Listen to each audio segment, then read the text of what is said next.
ഒരു ശ്രമമാണ് നടക്കുന്നത്. താമസിച്ചാണല്ലോ ഇതിന്റെ പ്രവർത്തനങ്ങൾ ആരംഭിച്ചത്. അപ്പോൾ വളരെ ഫാസ്റ്റായിട്ട് തീർക്കാൻ വേണ്ടിയുള്ള ശ്രമം ആർക്കിടെക്റ്റിന്റെ ഭാഗത്തുനിന്ന് നടക്കുന്നുണ്ട്.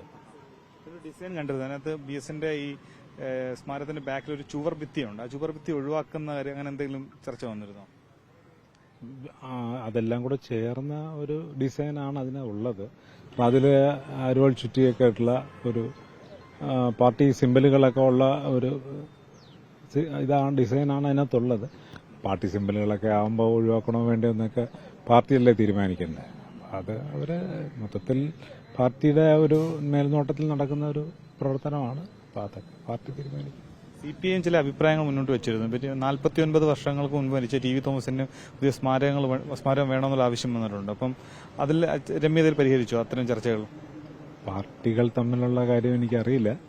പക്ഷെ കഴിഞ്ഞ ദിവസം ഇതിന്റെ മുമ്പിലൊരു കൺസ്ട്രക്ഷൻ പോലെ കണ്ടില്ലേ. ഇപ്പം അങ്ങനെ ഒരു അതെല്ലാം സംസാരിച്ച് തീർന്നു എന്നാണ് ഇപ്പോൾ അറിയാൻ കഴിഞ്ഞത്.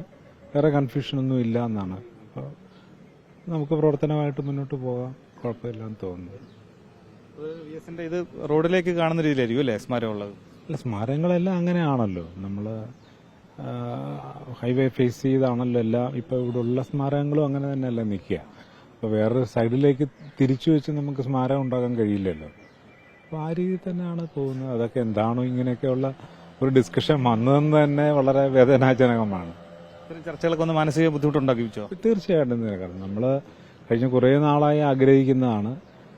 അപ്പോൾ 21 ആയി. ഇതിനൊക്കെ എത്രയോ നാൾ മുമ്പേ തന്നെ പൂർത്തീകരിക്കേണ്ട ഒരു സ്മൃതി മണ്ഡപമാണ്. അപ്പോൾ ഇനിയും അത് ആവശ്യമില്ലാത്ത ഓരോ കാര്യങ്ങളുടെ പേരിൽ ഡിലേ ആകാതെ ഇത്രയും വേഗം തീർന്ന് കാണണമെന്നുള്ളൊരു ആഗ്രഹമാണ് നമുക്കെല്ലാം ഉള്ളത്.